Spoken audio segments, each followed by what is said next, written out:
Thank you, Maria.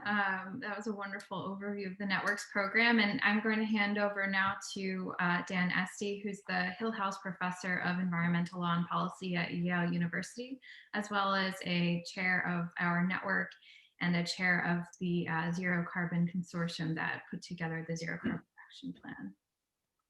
Caroline, thank you very much. And a big thanks to all of you who are taking time out of your busy lives to be part of our conversation today and tomorrow.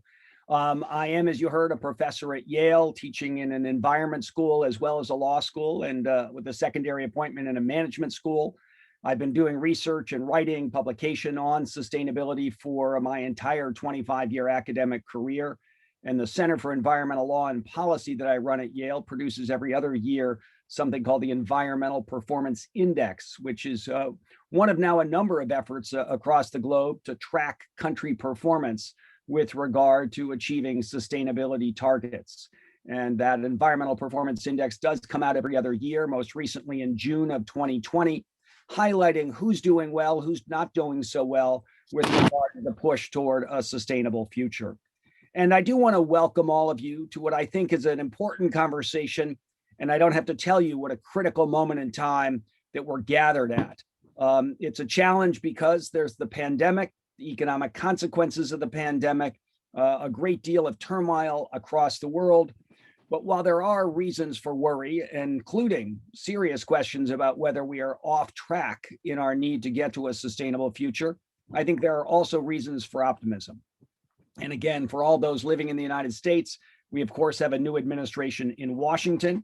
And I think it's an administration that takes sustainability seriously and frankly has prioritized climate change as one of its top 4 elements of focus right out of the start of the administration.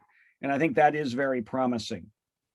If you look at what President Biden has done, he's put an extraordinary number of climate change action-oriented people into high positions, beginning with John Kerry as our global envoy, Gina McCarthy as the domestic climate change czar, charged, by the way, with rallying an all-of-government response to climate change. And I think that will be quite a stark difference to what we've seen over the last 4 years.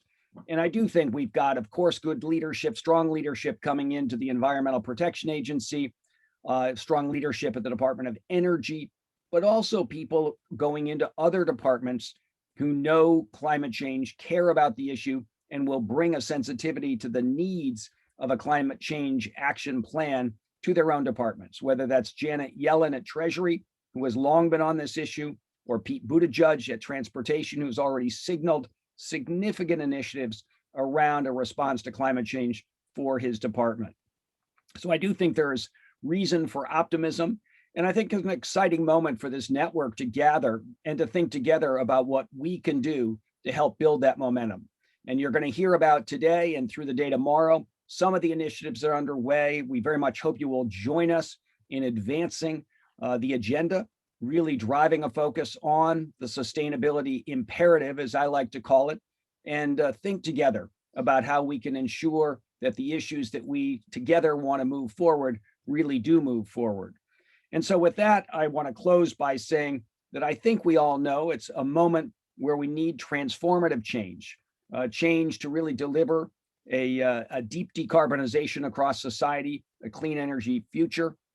One of the great privileges for me over the past year has been to be a co-chair of the Zero Carbon Action Plan Coalition that's put together what I think is a remarkable strategy for thinking through the pathways to decarbonize our society. And we will get into this in some detail in the hours ahead, but really looking at depth in how we make the changes required in our electricity generation, in our buildings, in our industry, in our transportation system, in our food system, and in the materials we use.